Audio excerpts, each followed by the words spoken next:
Hey guys, welcome to Eclair's Desert Jungle. Today I'll be talking about how I use LECA and why I won't do tutorial videos on plant care in LECA or just plant care in general.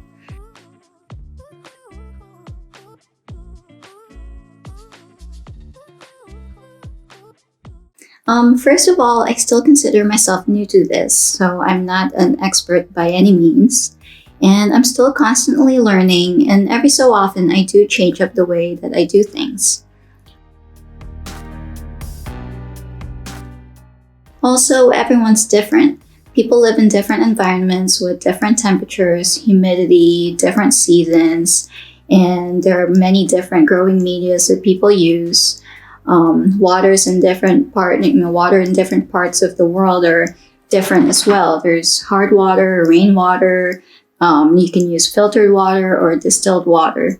And there are also many different fertilizers that you can go for. There's slow release, organic, synthetic, and what have you. People also have different watering schedules. And so that's why I don't like doing tutorials on plant care, because there are just so many different things that can be changed and that can affect your plant growth. So with that being said, let's talk about how I use LECA.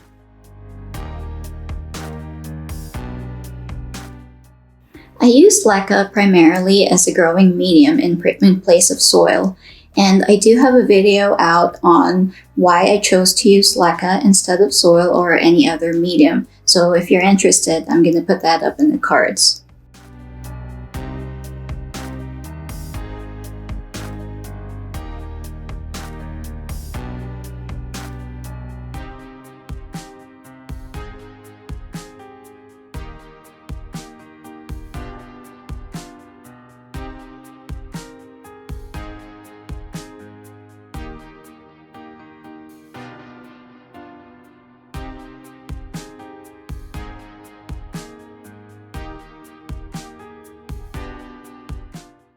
I also use LECA as a propagation medium for some cuttings, not all of them. There are some cuttings that just don't like being propagated in LECA and they tend to dry out really quickly.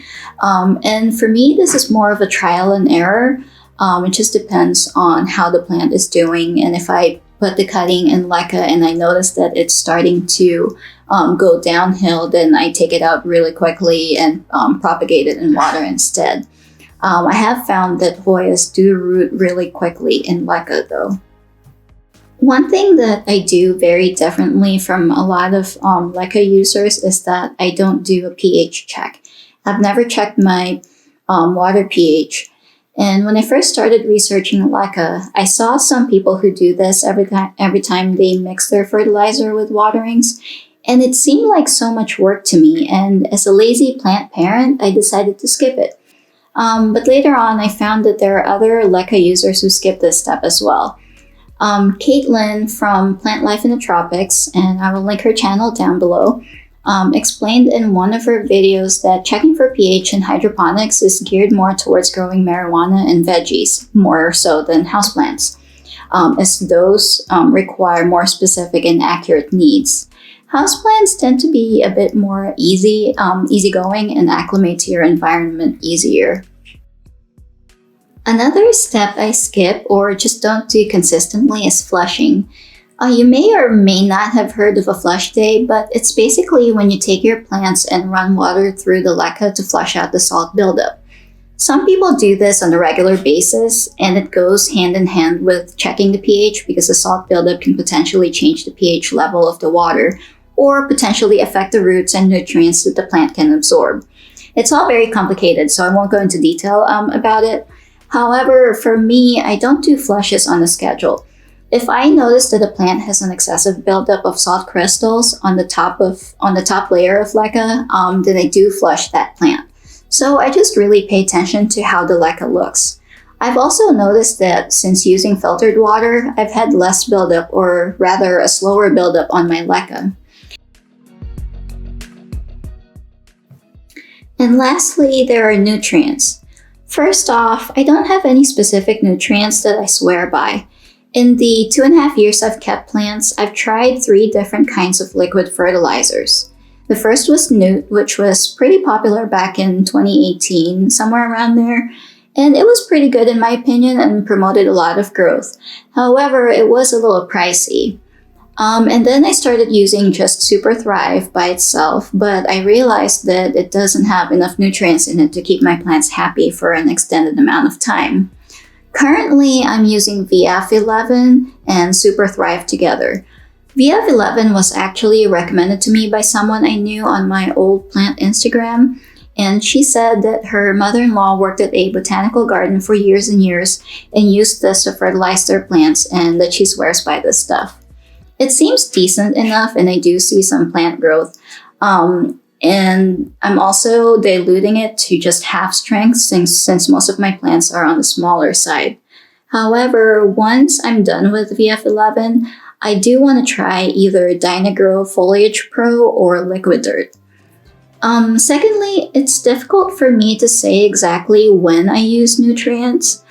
Since Arizona doesn't have 4 distinct seasons, I basically use nutrients in my water every other week during the hot months and just once a month during our so-called winter, which was really short this year. And I did start going back to every other week at the beginning of March since the weather is turning here in Arizona and it's already starting to warm up. So that's all there is to it.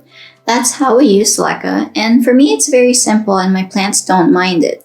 A lot of them prefer to be left alone anyway, even though I can be a helicopter plant mom. A lot of people are daunted by having plants in LECA and think that it's a lot of work, but it just really depends on what you want to do with it, whether you want to have a particular pH, have scheduled flush days, and all of that stuff. If you're going to be doing all those things, then that does seem like a lot of work, and I prefer to keep things simple and just enjoy my plants. I hope you guys found this video interesting. Let me know in the comments if you've ever tried LECA, and if you did you do any of those extra steps, or were you more like me and kept things easy? Thanks for watching, you guys. See you again next time.